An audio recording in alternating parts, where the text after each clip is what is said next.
This episode contains material that might be triggering for some. If you need to stop the podcast at any time to take care of yourself, please do so. If you need support, you can call the National Suicide Prevention Lifeline at 988.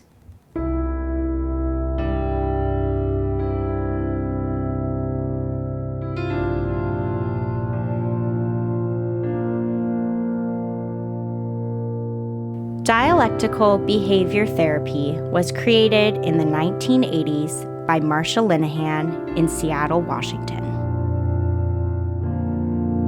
Today, DBT is taught all over the world. We're two therapists who believe everyone can benefit from DBT skills. I'm Kate. I'm Michelle. And this is DBT and Me. Hi, everybody. Hello. Hello. Oh, Kate and I are super excited today because we have a special guest with us, and I'm really excited to introduce you all to her in just a minute. But we were just talking about this before we actually press recording, I think a little bit. We're like, hey, we just kind of get to sit back, just ask her some questions, let her take the lead. And it's going to be a really, really awesome episode, I feel. I'm super excited for the topic that we're going to be diving into, which is having a mental health professional with us who has a diagnosis of BPD. And Carly is going to be sharing all about that shortly once I turn it over to her. But before I do, just real quick promotional stuff. If you have not already, and you listen to us on Apple Podcasts, go on and give us a rating and a review. And if you want to support the work that we're doing on the podcast, check out the links in the show notes to go on to our Patreon page and to check out our Etsy shop for DBT-related products. And the other links that we have down in the show notes, too, we have links to our other podcast, The Couch and the Chair. So you can listen to us there. We have the links for Apple Podcasts and for Spotify, both in the show notes. So if you haven't already been listening to The Couch and the Chair, you can check out our other podcast and hear us talk, as Kate often says, about all non-DBT related things that we share. And along the lines of Patreon, before I forget, we had a new patron this month. So I want to quickly shout out Charlene. So thank you, Charlene, for becoming a patron. So appreciated. Okay, now I think I'm ready to turn it over to Carly. Carly, we would love to hear a little bit about who you are before we dive into asking you all these questions and hearing more about your story and your life experiences and just all that good stuff. Just a little bit about who you are. Sure, yeah. So, hi, my name is Carly Krespan. I am a life coach and alternative medicine practitioner. So I have the goal of helping individuals take better control of their life and own their healthcare decisions. What I mean by that is that I am a non-traditional medicine provider. So I have an Ivy League education in the psychology of judgment and decision making, which is sort of a very practical utilitarian branch of psychology that I like to weave into DBT. And I have a didactic, so that means classroom medical education. So I'm educated in traditional medicine, but I now practice outside of that for a lot of reasons. Just to be clear for everyone, I want to let you know I am not a doctor. I don't want to be a doctor. I'll dive into this a little more later, but I have found traditional medicine kind of lacking in its acceptance of individuals like me with cluster B personality disorders. That includes our BPD, narcissistic personality disorder, histrionic, and antisocial personality disorder. And what I mean when I say I'm a borderline doctor is that's kind of in my most recent publication. So first, I'm diagnosed with borderline personality disorder. And second is that piece about attending medical school, but not pursuing a degree or licensing, and now practicing sort of on the fringes, on the border of traditional medicine. Yeah, like you really have a foot in that world of like, you have all the educational background of what a doctor would have, but yeah, it's just not how you're choosing to practice professionally. Yeah, I love that. So I get to spring with the first question, which is, Carly, when did you come across DBT for the first time and what drew you to it? So along those lines, DBT, my exposure started in medical school when I was in medical school. So that added stress and kind of the pressures of school really exacerbated my mental health symptoms. So I needed to formally address my extreme emotions. Also, that's around when I finally got my formal borderline diagnosis, and my treatment teams were kind of better able to help me once they identified that. So the borderline label actually was really necessary to solidify my treatment plan. So it's a kind of shame that it's also so often used to stigmatize. That was way back in 2015, so 8 years ago.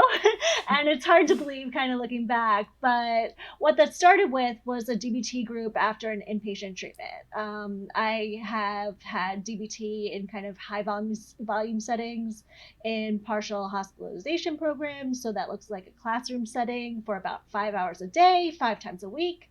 I've also had it in IOP, that's intensive outpatient. So that's more of a step down level of care a few times a week for 2 to 3 hours. I've also worked through the DBT book in groups, individual therapy, and now kind of practicing on my own. So I weave that into what I do too. And what I really liked about DBT was finally finding a solutions-focused kind of model for my borderline tendencies. And that's the B part of DBT, that behavioral component. And so my undergrad was in psychology. So thinking about my behavior in terms of reinforcing and extinguishing habits really helps kind of simplify some really complex issues in my head. So it's extremely practical, which appeals to me. I'm like a really emotional person. So this kind of just helps me with my striving to calm down a little bit. DBT gives me a useful framework to evaluate my behavior on a day-to-day basis too. I keep a diary card. I make changes and I constantly improve. So I'm a work in progress. And it also helps me to pull away from so much of my black and white thinking. So worst is like my favorite word. So I'm working on eliminating those extremes. Language is like really powerful, and when we say words, we think them and integrate them into our self-worth. And so that ties into one of the DBT dialectical assumptions that I love sort of the most, where we're all doing the best we can in the moment, and sometimes we need to improve and do better. I like that one as well when we're teaching those on night 1 of group, that particular skills training assumption. So I appreciate that. And I think, you're drawn to a lot of the same things that draw? There we go. A lot of people to DBT, right? With that, like, really tangible help, right? And assistance with what you're going through. Absolutely. So you were touching on it a little bit there, but we ask every guest the question of what's your favorite thing about DBT? And if you could change anything about DBT, what would it be? And I'm really curious to hear your answers because you have so much experience as a consumer of DBT, like you were mentioning with being in all the groups that you've done and things like that. So what's your favorite and your least favorite thing? So one of my group therapists, Jessie, is going to shout when she hears this. It's radical acceptance. And I know that's such a hard one. It is incredibly hard, but it helps in such an important way to craft that life worth living piece. My most extreme example was leaving medical school. So healing people, helping people, it's what I'm good at. And medical school was sort of the entirety of my driving force. That was my whole purpose. Even still, my partner is a medical student. My dad was a doctor. Mom's a nurse. Sister's a doctor. Other sister's a bio PhD student. Everyone is in the sciences. So I am surrounded by science and medicine all the time. And that's how I like it. But traditional medicine really wasn't the right fit for me because there are so many obstacles for doctors and healthcare providers to access mental health resources and take care of themselves while taking care of patients. So the stigma against borderline is even greater, I found, within the profession than outside of it. this kind of left me absolutely devastated when I left medical school. I didn't have a medical degree. I thought I had no hope for the future. No, all these roadblocks. I really couldn't see a way around it. But that's where radical acceptance kind of came in. And now I'm on this really great new path that I never thought was going to be possible in non-traditional medicine, where I can see sort of those how skills start taking place, the non-judgmentalness, and being a little more compassionate towards myself, a little happier and healthier. Mm-hmm. And then I think when I think about things that I want to change about DBT, it's more the access to care that's kind of really challenging. And I had a really great meeting even this morning about advocacy in those lines and working with insurance companies and things like that. Mm-hmm. But especially because I was in school and the behavioral health component of the student healthcare plan that I was on was so impractical while I was mm-hmm. on a student budget, and then there are co-pays and restrictions, and just restrictions to care are enormous. So otherwise, a lot of medical students and individuals in like graduate school and things like that often have to use Medicaid, and that's even further mm-hmm. limiting when trying to find a provider trained in DBT, because it's such an extensive process. Mm-hmm. And then right now I'm living in Lancaster, PA. I moved out of Philadelphia back to where I grew up, and some of the DBT resources are kind of limited geographically as well.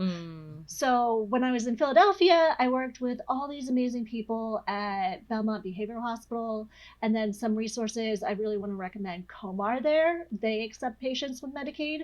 So I highly recommend them, but it all kind of just varies. Mm-hmm. Yeah.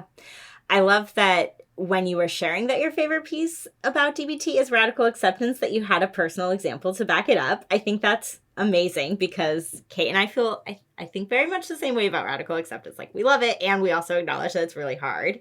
And I'm 100% on board with you with what you would change about the access to care. It is so tough. So yes, I'm totally agreeing with everything you're sharing with that.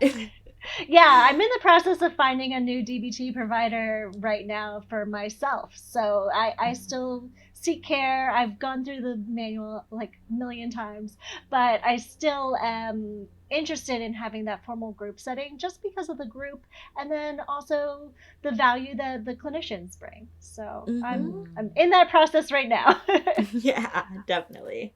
I love it. I love it. Well, tell us more about your mental health story. How did you come to be diagnosed when you finally were diagnosed with BPD?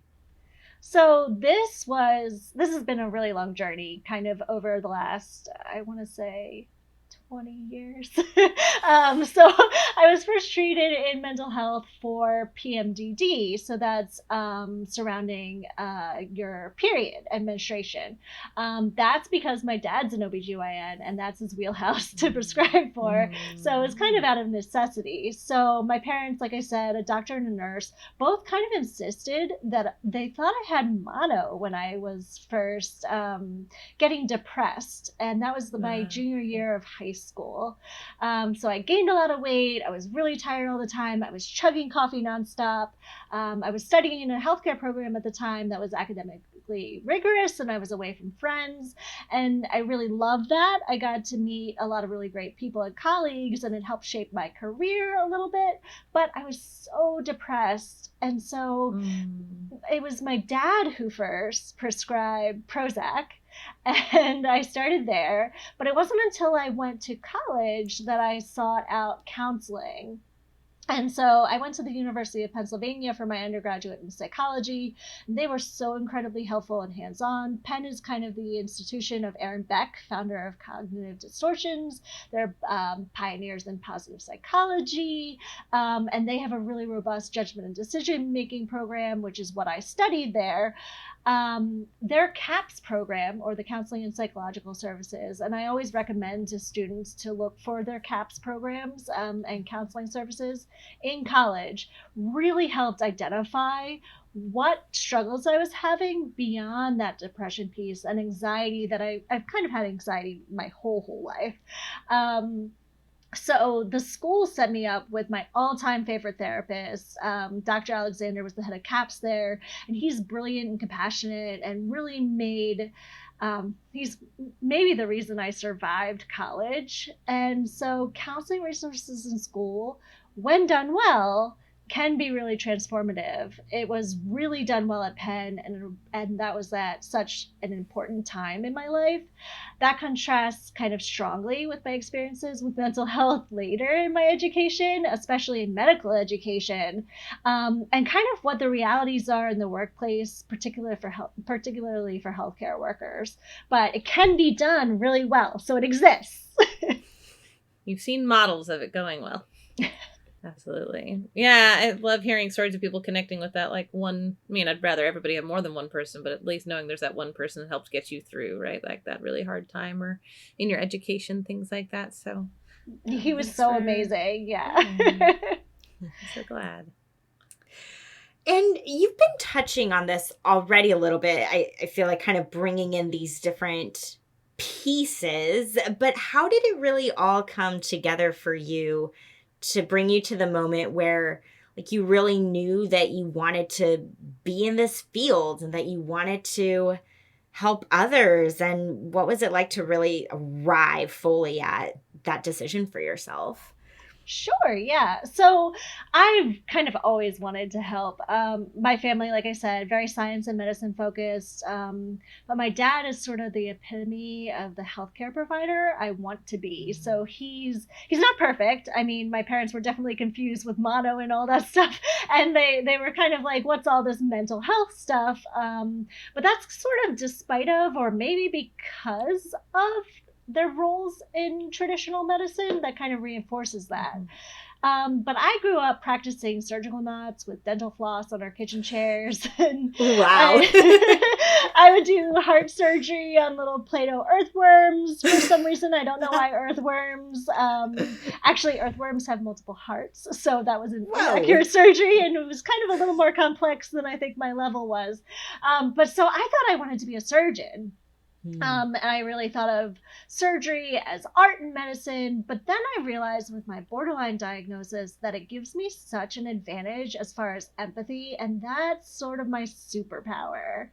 So I feel everything that my patients feel, for better or worse.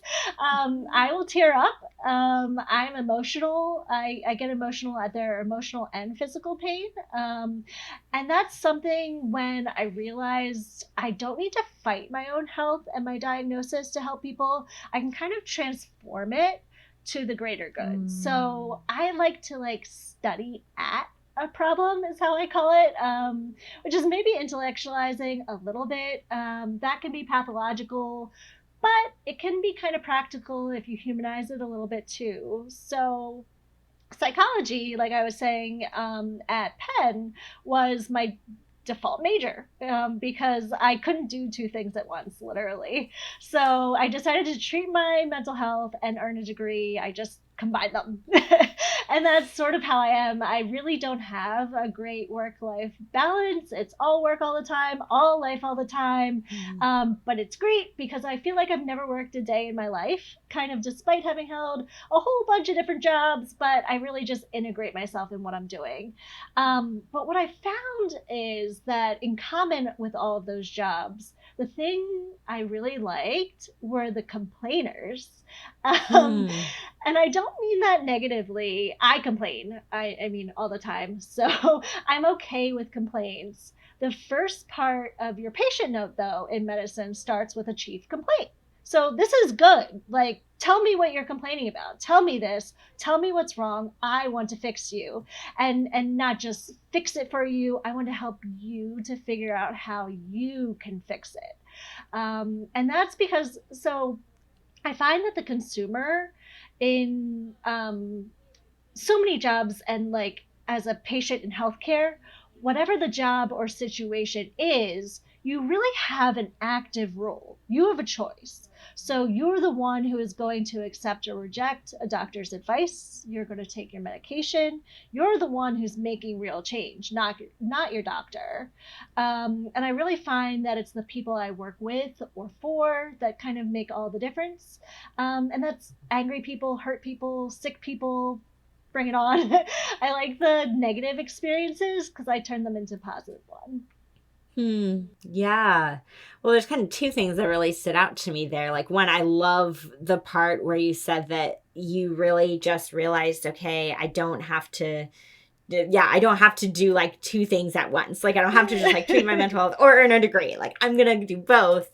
I love that piece of it. And I actually really like how maybe there were all of these little moments that you had in your past, you know, when you were working other jobs or that kind of a thing with complainers, when maybe you didn't know it at the time, but that it was just kind of like these little nuggets along the way when you were actually like responding really well to them or appreciating the complaints they were bringing forward. It was like all these signs that this is the path you were gonna move towards eventually. That's great. Yeah, all those moments in like retail and restaurants, and you never think it's gonna tie into medicine, but it all kind of is part of the picture. Yes, exactly. Yeah, great. Wow, that absolutely makes sense. Well, so I know we were sort of going up through your undergraduate degree, kind of looking a little bit further into your medical training. What reactions have you received from colleagues and other professionals when they find out about your diagnosis? So hide it is the number one piece of advice. And then also, before knowing that I'm borderline, I hear of a lot of watch out for the cluster Bs in the hospital. Not necessarily talking about me, but talking about patients. So that stigma surrounding BPD is just really, really pervasive. I know doctors who refuse to treat borderline patients. That's medically or for mental health reasons. So when my colleagues say things like, the cluster Bs stick out like a sore thumb, referring to patients, I wonder sometimes if I'm like just as obvious standing next to you. Like, do I stick out? And it's a really insecure moment.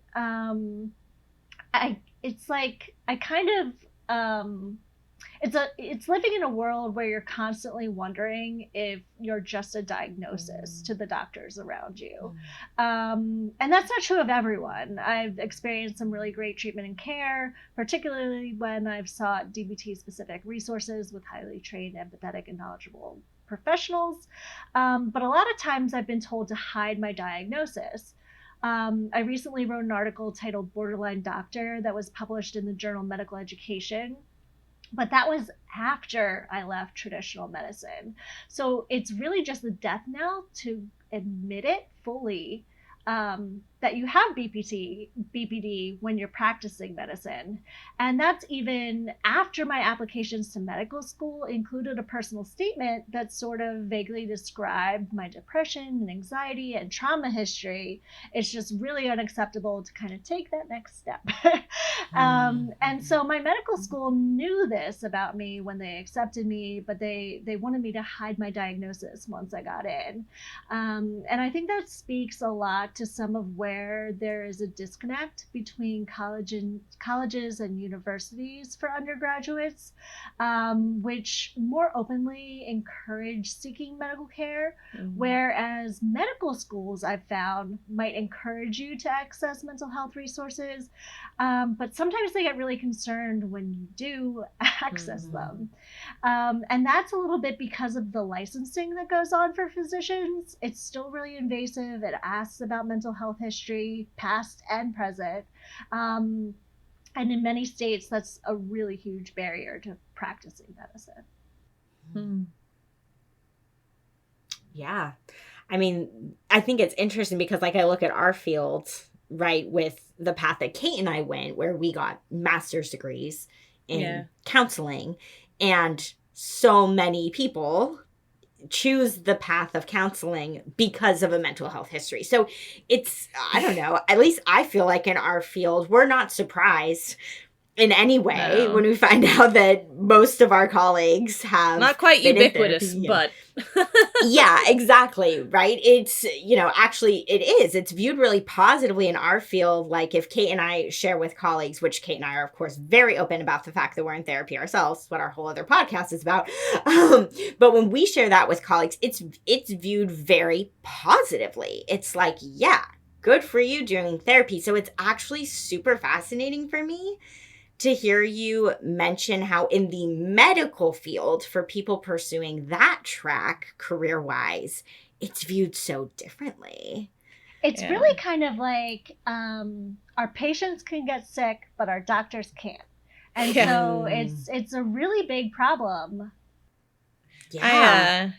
Sorry, Michelle. I'm sorry I missed a beat there. I was reading that you were reading the next question and just totally missed that I was, and it was but anyway, my brain spaced for a moment, but which is really unfortunate because I had I definitely wanted to speak to what you were saying there, Carly, just because I remember similar kinds of moments in grad school about people saying like, watch out for borderlines, things like that. And I remember consistently speaking up against the stigma, even in the mental health field. Right. Cause, right. Like, I had that diagnosis when I was 19 and I was like, hey guys, like, maybe don't be such dicks. So anyway, I feel you. Sounds like you had more and worse, but I wanted to say, I related to that in my educational experience as well. I don't know if you encountered that at all, Michelle, but I definitely did. Mm-hmm. Yeah. And I guess as we keep building on that, because this is something that I think would be so helpful for our listeners to hear about, just if we keep going on this topic of stigma, and what are some other experiences that you've had and how have you coped with those things, right? Like when those types of comments are made, or just like sharing really more how this shows up.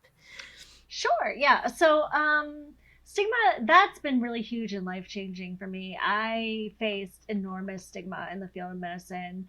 And first, I want to acknowledge that the attitudes about borderline and mental health in general are starting to change amongst the people that practice medicine, but that change is not at all reflected at a systemic or institutional level. So it's a little bit of a trap. We all are more open and accepting of mental health, but then there are huge roadblocks to practice if you actually seek mental health care. And I illustrate this point in a blog post where I've shared the mental health survey results from my medical school for this year. So students reported lower perceived stigma, yet still the majority feel they need mental health services and are not receiving them. So they can't access that care, even though the perceived stigma is lower. That gap is explained by the realities of medical practice and their real sanctions against those who, like me, actually seek mental health services. So what happened to me specifically was that I went inpatient proactively while I was decompensating because of suicidal ideations. I talked to my medical school before going inpatient to prepare study materials, a liaison to deliver me additional materials while I was inpatient. I didn't have access to internet, computers, or many of the resources that you really rely on to study. So I discussed with them all the logistics of my courses, an estimated timeline for discharge, any plans to make up classes, assignments, exams, and other graded materials I would miss. That was all before going inpatient. That all fell apart the day I was discharged. So that same day, feeling really confident because what I needed was medication management. That's why I was going inpatient. And I received that, addressed my suicidal thoughts, and I was really stabilized and healthy coming out, and was all geared up for that plan. I called student affairs at PCOM for the Philadelphia College of Osteopathic Medicine, where I went to school that same day. And the person I talked to informed me that I would not be welcome back to classes as planned. And I should instead expect a letter in the mail regarding an obligatory leave of absence. I was explicitly informed that this was not probationary or a reflection of my academic abilities in any way, But it was still devastating. Continuity of medical education is really important, and research supports not putting students on a leave of absence where appropriate, which was my situation. So being on that leave and being out of med school, my condition quickly kind of regressed. I started experiencing severe anxiety and depression symptoms. I felt kind of lost and without a purpose. Medicine was and still is my whole life's purpose. So without that structure and stability, it was kind of getting pulled away from me. Additionally, there were financially destabilizing factors. I lost access to student loans and other resources like health insurance, like we talked about before, so important for access to care for DBT. And that was through my school. So I really needed to recover from, it was a big setback. So I spent the next year working on my mental health. That was with a psychiatrist, a therapist, an intensive outpatient program, group therapy, all really helped me. And then I also needed to find a way to support myself financially during this time period and get back on health insurance plans so I could get DBT and my meds. I started work as a clinical research coordinator at the University of Pennsylvania and had some really amazing experiences working in anesthesia and critical care. So I was trying to find a job that would proactively build my resume and experiences and support my return to med school while also supporting me financially and things like that. Yeah. And then Penn also had a really great insurance where I could get the care I needed and covered the meds and some prior authorization, all these things like that. This was important because the school health insurance I was on didn't cover those meds. And so I reassessed my health after a year, and the timing was kind of awful. I was making a medication change. I needed to be on that insurance. I was not stabilized. Financially, I was in a challenging position because I couldn't get Grad Plus loans, which are important, after running up some credit card debt a little bit in the short term. And that was all because I was put on a compulsory leave that I couldn't plan for originally, and lost my student loans. And so I would lose the insurance that covered my medications if I went back to school at that time. And also my psychiatrist and therapist both agreed I shouldn't return to med school just yet. So I reached out to the school and said, can I extend my medical leave of absence? That application was denied without any explanation other than it's the continuous nature of medical education, which I had cited to them earlier, and they didn't really care about when they put me on a mandatory leave. So despite my insistence that doing so would be unwise and not supported, like I said, not supported by research to put me on that leave. So it was pretty hypocritical. I was backed into a corner.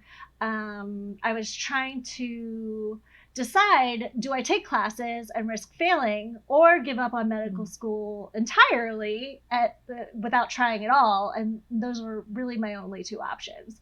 So I felt trapped. The position the school was putting me in was sort of untenable, and so I failed one of my courses, only just barely. So I am a good student. I was accepted to multiple medical schools, both DO and MD programs, and I chose PCOM after writing an application essay that disclosed my mental health difficulties, like I mentioned. And I couldn't study though. I couldn't get out of bed most days. I was so anxious and depressed and miserable, and my life was just tumultuous. And when I failed my neuro course, the school met with me and I discussed with them a plan of action to take control of my health, improve my academic standing, pass the board examinations. Those are really key, required for all medical students in training. That meeting went great. I put together this absolutely gorgeous, I love Google Docs. I'm such a nerd. So it had a table of contents and outline plan and all these cool things. Nevertheless, 2 weeks later, the school sent me a letter saying I'm dismissed from the program because of a bunch of courses I failed. That letter was inaccurate. They had listed a number of courses that I had actually not failed. So I pointed that out to them and I said I didn't fail these courses or remediate and I had not failed the requisite number of credits per their student handbook for dismissal.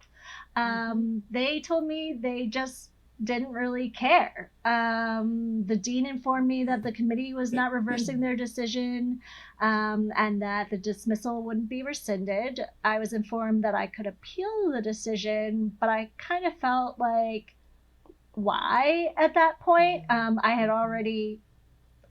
already told you what I was going to say, and the same people who were going to decide that would decide the appeal. So they had already really decided I wasn't fit for their medical school. So I did submit for an appeal in the timeline that was delineated. That appeal is still pending. I don't really have much of a desire to return to medical school, though. And I've talked to other students there who have had similar issues, and for other chronic health conditions too. So it's mental and physical things that can really affect your medical career. I'm pursuing some action against them with civil complaints. I'm now in enormous debt and don't have a medical degree. I would likely have to take legal action against them to recover that debt, but I'm kind of perceived as risky by lawyers. So again, it's that stigmatizing because I'm borderline. It's like, hey, well, aren't you just crazy? So that was sort of a really huge disappointment. I'm a kind, compassionate, empathetic person, and I was receiving really incredible feedback from my patients and preceptors about my interactions with patients, and I really, really wanted to practice medicine in the traditional sense, particularly as a psychiatrist, to help other borderline patients like me, and that's just not what happened, and it's really a shame. We care so much about equal representation in medicine for women by race. Diversity is important, but not so much for those of us who have medical conditions, particularly medical conditions that affect mental health.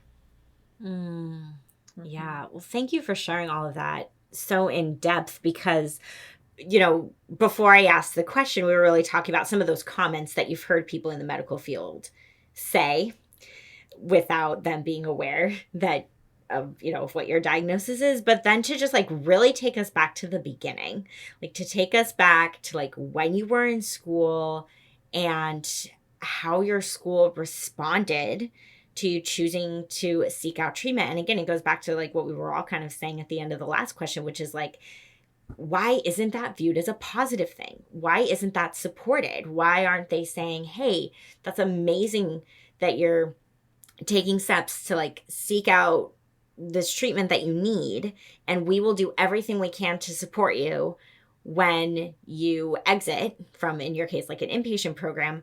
Why is that not happening? I noticed for myself, I was feeling pretty infuriated hearing how they reacted to you. And it just takes, I think, a lot of courage to share all of that in the way that you just did, and to tell that story from when you were trying to get your degree.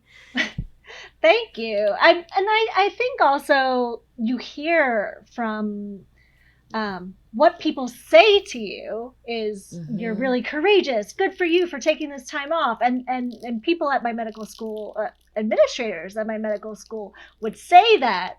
And then what they put in writing was a different story. And that was a dismissal. Yeah. Oh, frustrating. Yeah. No, I'm with you, Michelle. It's pretty infuriating to listen to a lot of parts of that. And I think you're entirely right? There's not nearly as much emphasis on trying to have workplaces that are inclusive or accommodating for folks with some of these other types of issues. So makes a lot of sense. speaking of stigma and people having backwards thoughts about some things, what is one big misconception about BPD that you wish you could change? This is one of my favorite things because it was a misconception I had about myself too. That's that we're all manipulative. So even my boyfriend kind of gets a little confused with this sometimes. He'll say, "Are you crying to get me to do what you want?" Or you know deep down that when you cry, it will sway my behavior and manipulate me. It's kind of true. But all of our behaviors are manipulative if you think about them that way. We all kind of manipulate each other and the world around us. We're all trying to get people to do things that we want them to do. And that's okay. That's normal. That doesn't have to be malicious or evil. We might try to convince someone to tidy their room, for example. That likely doesn't have some nefarious second meaning. It could likely be to help them stay organized and have a clean, safe living environment. There are even explicit DBT skills that address this, changing the behaviors of others. It's learning to do that and to interact in a healthy, effective way without ill intentions, and DBT is great for that. I love that, because one of the things that I will say to people about my profession is that I personally often view therapy as I emotionally manipulate people for a living. Like that's what I do. I do all the heavy lifting of manipulation. It's and I get paid for it, right? So I love that you're sort of normalizing the concept that yes, but also no, right? That like, yes, we're all manipulative, but by all, I don't mean everybody with BPD. I mean everybody. Exactly. So no, I love that. Thanks. I'm curious, what advice would you give for other people who want to pursue, some kind of higher education, whether, but I would say even like specifically people who want to like, I don't know, go into the medical field, but they have a mental health diagnosis already and they're worried about how that's going to impact them on their path to like get into that career. Like, what words of wisdom do you have for them?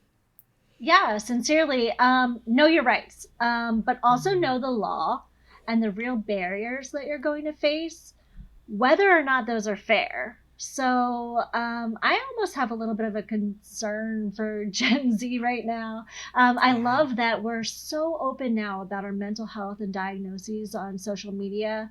I mean, I am about my health, but that's a choice I've made later in life, after pursuing a lot of traditional career paths that didn't really work for me. So I'm open about my diagnosis, but I'm really lucky that I can be. Not everyone is that fortunate, at least not how things stand right now. I'm not saying that's right. I'm just saying that it's going to take some time for policy to change to catch up to the more open attitudes about mental health that are really fortunately emerging in society. But the policy hasn't quite changed yet. There's a really great article I like to reference in the U.S. News and World Report that came out about Dr. Lorna Breen, an emergency medicine physician. She died by suicide, kind of concurrent with the tragedies of the COVID pandemic. And her family has been really amazing at starting a foundation in her name and elucidating the key factors that affect mental health care stigma and limit access for medical students, physicians, and many other healthcare providers. This article sort of outlines the actual barriers to access that mental health providers and medical students and physicians in particular face when considering mental health treatment, and sort of the consequences of doing so. So what you're thinking about there is state licensure applications. Medical license applications are allowed to ask broad questions about mental health history or its hypothetical effect on competency. There are still many state medical licensing boards for physicians and nursing licensure boards as well that continue to ask mental health questions on applications that are inconsistent with standards under the Americans with Disabilities Act. We also have hospital and health system privileging and credentialing applications. So this means the health system where you practice can ask questions about your mental health. The Joint Commission, a healthcare accrediting organization, strongly encouraged healthcare organizations not to ask about the past history of clinicians' mental health conditions or treatment, and to limit questions to conditions that would impair clinicians' current abilities. But that's not really what's happening still. You also have commercial insurance credentialing. That's kind of along the same lines. And these questions can be incredibly intrusive. You have to sign a HIPAA waiver granting an institution access to a doctor's health records. And that can be pretty standard for these credentialing packages. Yeah. And then we have malpractice insurance. That's just necessary part of practicing medicine as a physician. Applications for malpractice insurance can ask questions about prior mental health treatment. So there are similar issues there. And then the legal discovery process during lawsuits is really invasive. And you're going to get lawsuits as a physician. It happens. It's part of the job. So in the discovery process of these malpractice lawsuits, there's often an unnecessary release of mental health records. Virginia uses a safe haven model, which is a legislatively backed confidential resource through which physicians can seek support for burnout, career fatigue, and mental health without the fear of undue repercussions to their medical license. Some other states are starting to follow suit, but that's not the norm. And then the final part is really just the practical logistics surrounding mental health treatment requirements. I often saw my classmates when I was in treatment, and I was sometimes told there's just nothing we can do about it, even after asking to be put on a service without medical students or residents, so who I might know personally or professionally. And this is common.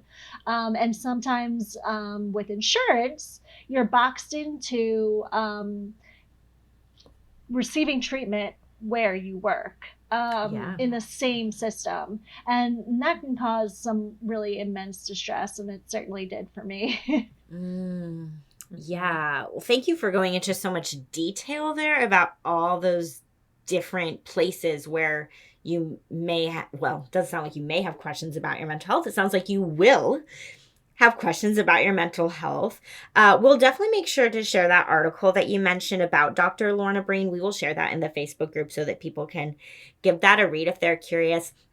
This is kind of a random follow-up question, and I'm sure there's probably a very lengthy explanation here, but I guess I'm kind of wondering, so with all of these questions that people will be facing about their mental health, either current or past, if they do decide to go on this track to enter the medical field, what do you kind of recommend there? Like, I mean, I'm sure, right, I don't know what the rights are around, like, can people just say, like, basically that they don't want to disclose, or is it best to, like, disclose maybe, like, as little as possible? Like, when people are facing these questions, how should they respond? And of course, that's going to be super nuanced for each person, but I'm kind of wondering that, like, how to face all these questions.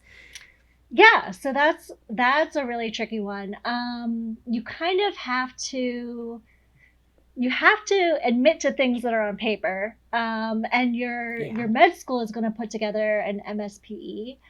So if you have anything like a leave of absence, like I did, you're going to have to explain it, and that has to be consistent with what your medical school says you took your leave of absence for. But for the most part, it's hide it as much as you can. Don't talk about it. You can ask residency programs about, do you have counseling services and things like that? But really the answer is hide your diagnosis and pretend it doesn't happen, and doctors don't get sick. Yeah. What a tough spot to be in. Yeah, I think that makes a lot of sense. One of the things that I've been known to do is ask people what diagnosis they want on their medical record, right? Like when I need to give them one for reimbursement of some sort, I'm just like, well, what are you comfortable having on your permanent record? because I understand that shit can come back to bite you in the ass.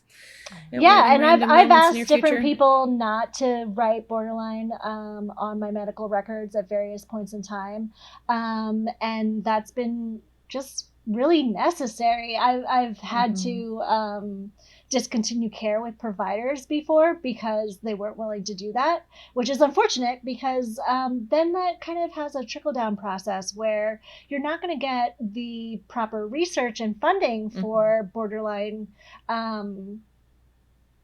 like new medications, new modalities, and new things like that if you're not actually reporting actual numbers. Yeah, that makes a lot of sense. Well, circling back around to kind of, I don't know, present day and how you're, or where you are, I guess, right now, is how I would think of that. Like, what DBT skills do you find are the most helpful for you personally on kind of your day-to-day basis? Yeah, absolutely. So radical acceptance is one of my favorites. It's also one of the most helpful, I think. Maybe not day to day, though. Too much. Yeah. That's like big picture.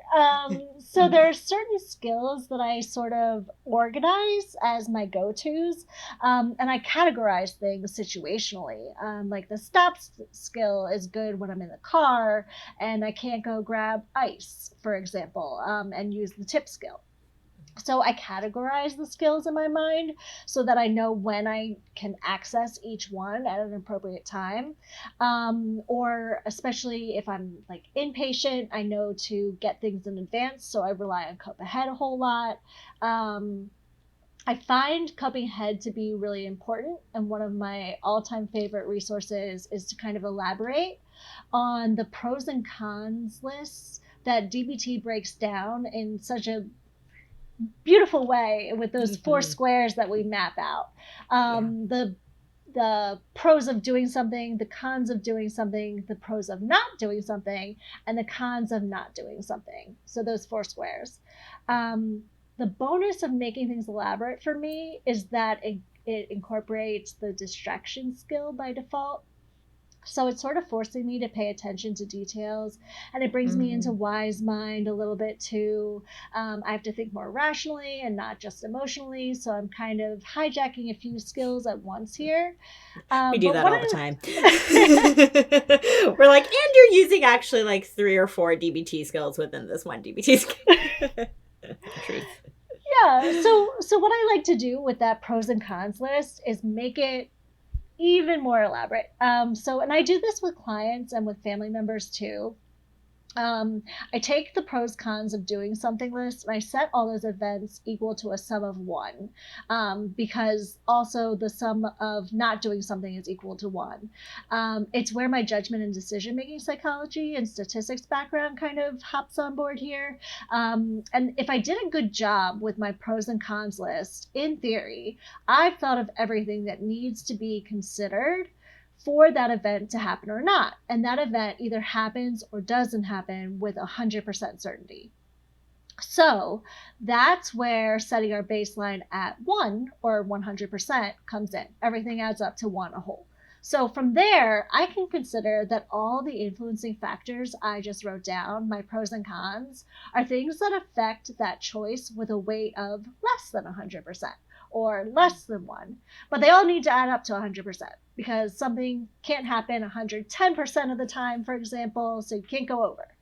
And it might feel like you want to, and I'm oftentimes tempted to say there's 150% chance of influencing my decision about something, that this is going to be a big concern, 150%.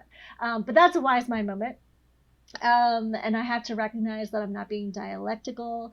Maybe I have some black and white thinking going on and I need to check the facts. So more skills.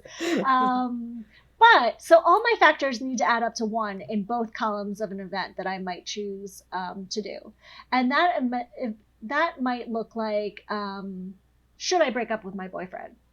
And I'm going to simplify my pros cons list for this illustration purpose.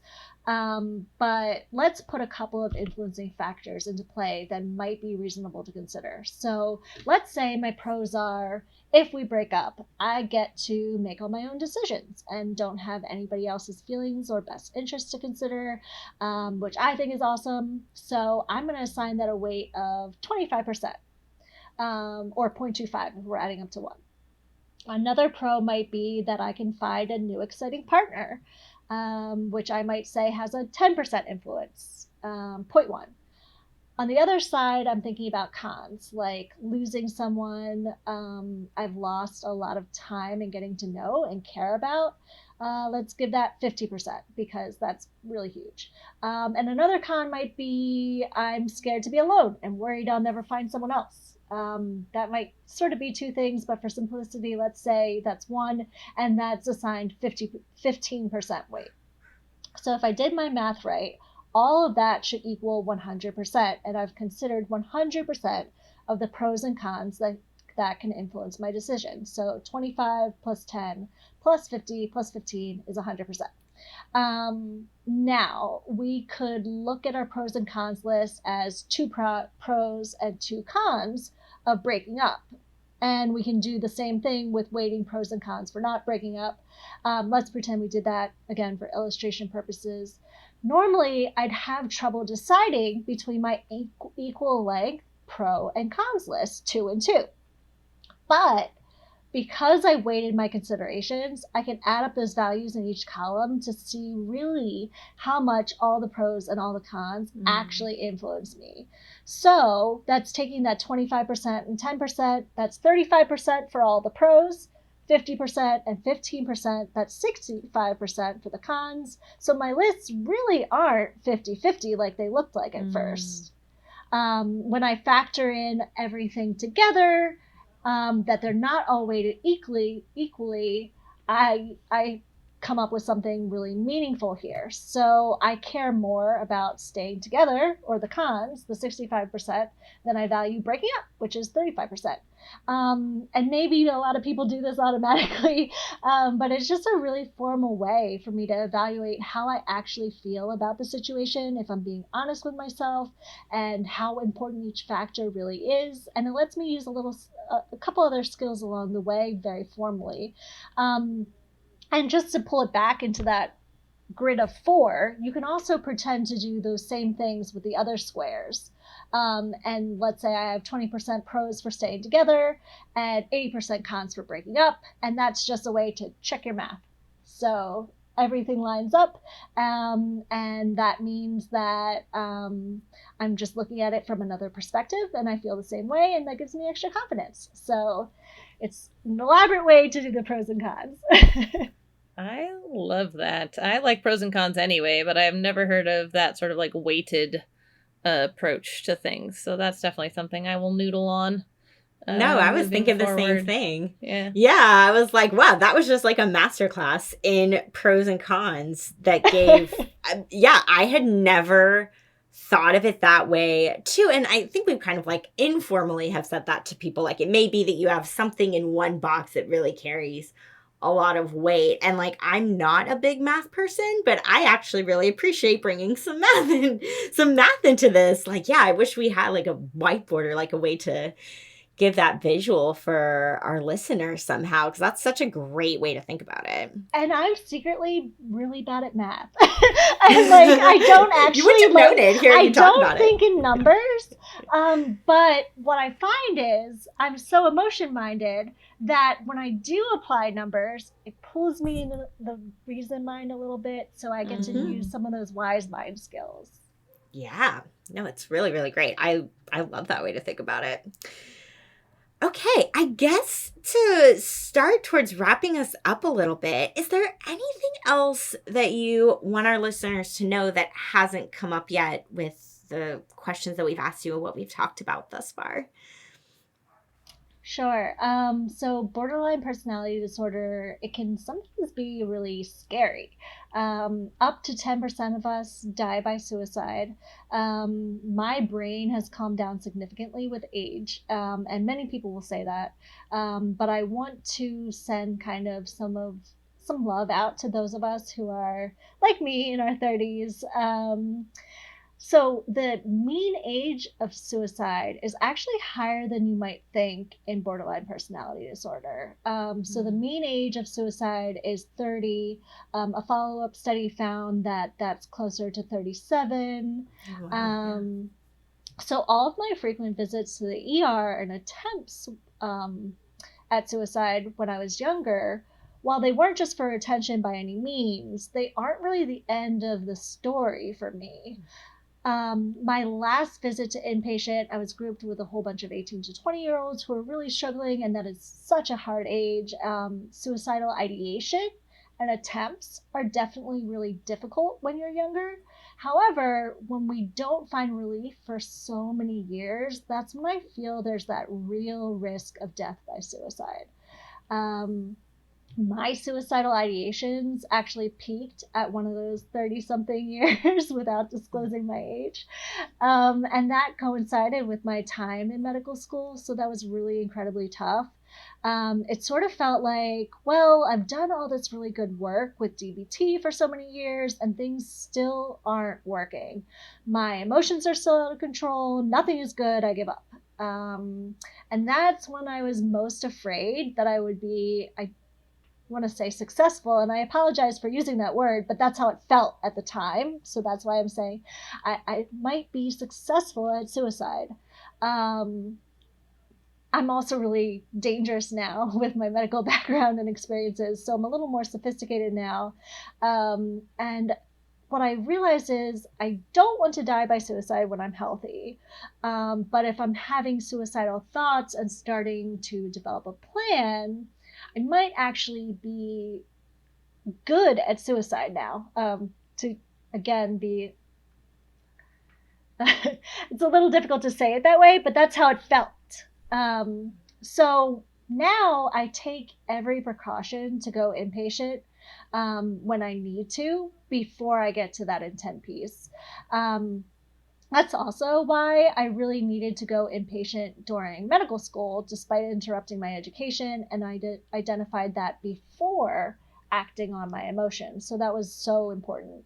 And I was lauded by many there that at the school that I was so brave and taking time for myself to prevent further decompensation. But then I really wasn't supported when I was returned. When I returned, making that an even more difficult time, really some of my darkest days.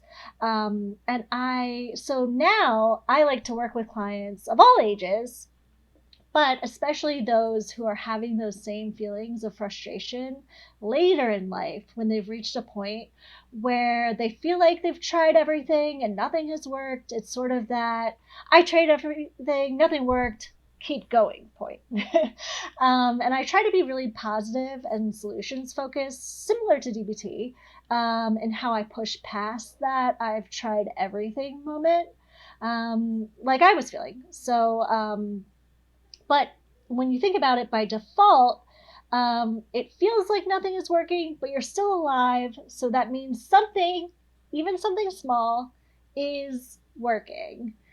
And so that means you haven't tried everything because it's not the end yet. And I'm kind of happy to work with people in identifying what is working, add additional skills, and how to push past that point. Mm-hmm. Yeah.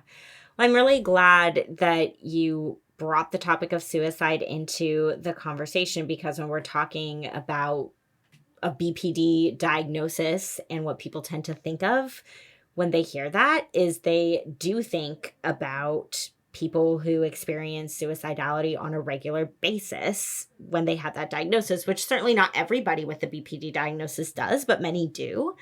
Like, that's really interesting research about the age. I was totally unaware of that. I would have also assumed that, like, yeah, And Me as you too. mentioned, right, Yeah. like, yeah, like, you know, by and large, if we're just looking at, I mean, kind of the general population, people do tend to have more suicide attempts, and I think also perhaps more suicide completions when they're younger. But then when we're talking specifically about within the BPD community, that's a different story that's not really told or talked about.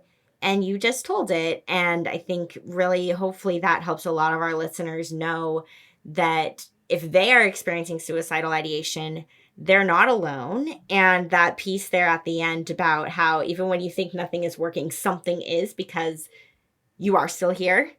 That's a really inspirational note to end on, I think, with what you were sharing. So Thanks. Yeah, I think so too. I mean, you are not alone. It's really the reality. yeah. And then I guess the last piece here, before Kate and I take back over again, we could say, what kinds of resources would you like to share with our listeners? Personal things about your work that you want to share for how people can find out more about you, or just more like broadly general resources? We'd love to know anything that you have that you think could be helpful to our listeners. Yeah, absolutely. So, what I do now is I'm a health coach and an advisor. I want to help people like me take control of their own lives, their health, and their reality. That's what I've done. I work with individuals, groups, I do healthcare consulting for institutions, and I work with many conditions in addition to borderline. I also have a few comorbidities, the ADHD, CPTSD, bipolar, kind of those body focused, repetitive behaviors that don't get talked a lot about, generalized anxiety disorder, major depression, addictions things. And you can learn more about me and my background and how to contact me to book an appointment on my company's website. That is www.datoradxm.com. You can also follow me on Instagram, Facebook, Twitter, all those things. Same social media handle, DATURADXM, at DatoraDXM, which is actually a name born out of my positive experience with dissociative psychedelics. So I dabble there as well. And I think I'm in a unique role for healthcare providers seeking help too, because I'm sort of that licensing loophole.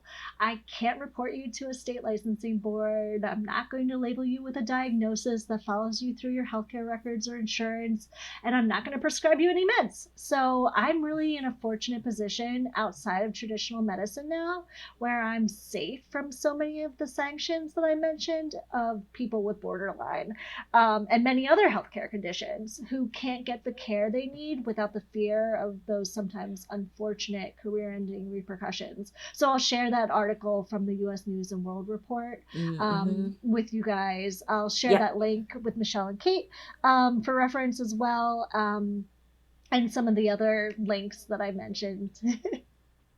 Yeah, totally. We will post tons and tons and tons. All the links in the Facebook group. So if you're listening and you haven't joined the Facebook group, this is your sign.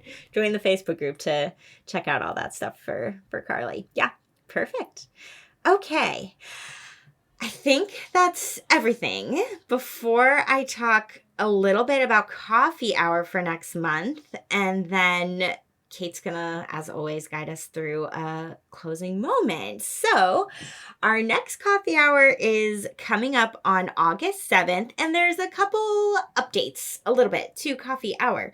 So we had a survey go out that we are really thankful for a number of people who are mental health providers who took the survey to let us know if there were any changes or improvements that we could make with the coffee hour talks that we've been doing once a month. And one of the pieces of feedback that we got, which like I hadn't thought about it, Kate, I don't think you thought about it either. Like Kate and I just think in US dollars because that's where we're located, is in the US. And we did not really think about the exchange rate for some of our more international listeners and how the price we were charging for coffee hour actually becomes a couple bucks more expensive for them. And so in the spirit of wanting to make coffee hour affordable For everybody, we have lowered the price from what it previously was at $25 to attend. Now it's $17. So the price is a little less expensive. And then the other thing that I was thinking about, because we've had a couple people after coffee hours follow up with us and say, hey, I missed it, but I still want to join, or well, they can't join, of course, it's not live anymore, but they still want to get the replay. That's what I mean to say. Is that if you are a mental health provider and you want to be kept in the loop about future coffee hours, but you may be missing posts we make in the Facebook group and things like that, just shoot us an email, dbtmepodcast@gmail.com, and just like put in the heading something like, join coffee hour list. And we'll make sure to then notify you in advance of when coffee hours are happening so that you can stay in the loop. And basically, you'll just get like 2 emails from us a month. Like one in advance just being like, hey, this is the coffee hour coming up in a few weeks. One like a day or two before, just as a quick reminder email. That'll be it. We'll only crop up in your inbox. That's what I mean to say. 2 times, because I know how my inbox is so flooded with so many emails and it drives me nuts. But if you want to be kept in the loop, that may be a good way to do it. And then you just get to decide each month, this is either a topic I'm interested in or a topic that I'm not. Sign up if it is, pass on it if it's not. And that can be one way to keep in the loop. So if you want to be on our email list for that, just shoot us an email and let us know. And as for... Oh, sorry, what was that, Carly? And me too. Yes. We'll make sure to add you. Yes, we have your email address, so we can get you on there. Yeah, totally. As for the topic that's coming up on the 7th, we are going to be diving into everything that goes into the first night of group. I keep calling it the first night. I don't know what else to call it. The first session of group. The first group of the first group of the groups that will follow. Yeah. The first time that you're kicking everyone off meets your group. Yes, there you go. I'm just going to call it the first night of group. When you are meeting with your group participants for the very first time, they're joining your group, and you are before them needing to fill them in on all the important things that they need to know about what to expect from the group that they now find themselves in. We're going to walk you through all the different components that go into making sure your introduction night is successful. There's a lot of different moving parts. It's a packed night of group every time that Kay and I lead it. So we want to really make sure that you have a game plan for that first group of how you're going to walk participants through everything that they need to know. So that's what the topic is going to be. And we would love to see you there. As we've mentioned the past few months, the link to sign up is down there in the show notes. So you can just click on that and come and join us on the 7th. We would love to see people live. Our last one was July 3rd, and we knew we would probably have very few live attendees since it was right before a major holiday in the US. And we would love to have some people live this time. Yeah, we knew it was going to happen. We're like, we probably won't have any live attendees, and we didn't. But anytime we have live attendees, we're excited. Yes. Yes. Okay, I think I've blabbered on enough about that now. And Is it time for closing moment? Anything. I don't think you're forgetting anything. Okay, closing moment then. Well, actually, before settling in, I just want to take a second to say, Carly, thanks so much again for being here and for sharing so openly and vulnerably. I think that's the best way to fight stigma, right? Is for people to just openly and honestly share about their experiences. So we appreciate you. Much. Yeah, thank you for having me. This has been such a pleasure. So I appreciate it. Of course. Okay, sorry. I am not scattered. She says wishfully. All right. Now actually time for closing moment. So, all right. If you want to take a second to just go ahead and get comfortable, whatever that means for you today. Can be sitting, standing, laying down, whatever feels good and right in your body right now. And if you're safe and you feel comfortable doing so, I invite you to go ahead and close your eyes. To begin with, we're going to start by just noticing our breath. You don't need to breathe any more slowly. or any more deeply than you are naturally. It's just about tuning in. Just about really focusing in on the sensations and the rhythms of your breath and letting them welcome you into your body and into the present moment.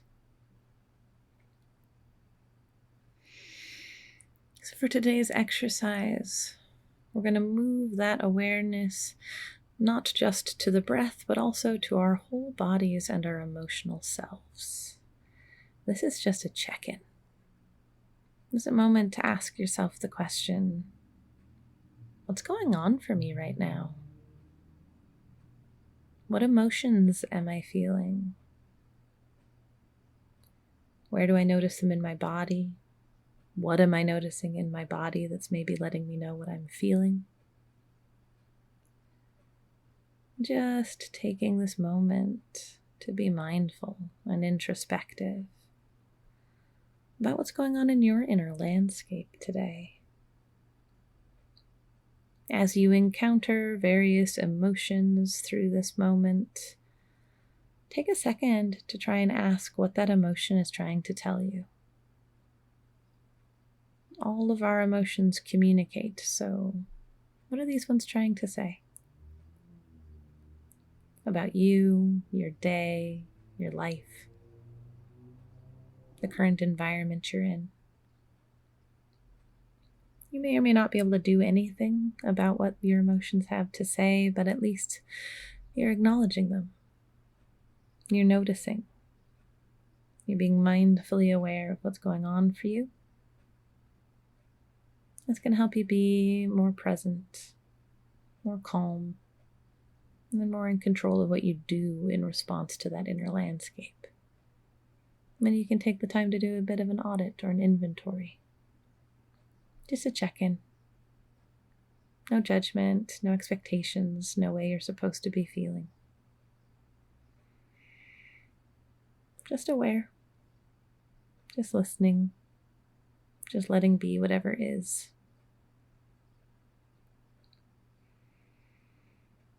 Then again, if there are things you can do to take care of yourself in response to what your feelings are telling you, I encourage you to hold on to that as you exit today's practice. But for now, you can go ahead and come back to your breath and maybe back to your body. There's some gentle stretches that would feel good to you right now, rotating shoulders or wrists, neck. And whenever you feel good and ready to do so, I invite you to go ahead and open your eyes. Thanks so much, everyone. I'll talk to you next month. Thanks, everybody. To learn more about us and the DBT skills we're teaching each week, join our Facebook group. Simply log in to your Facebook profile and search for DBT and Me podcast.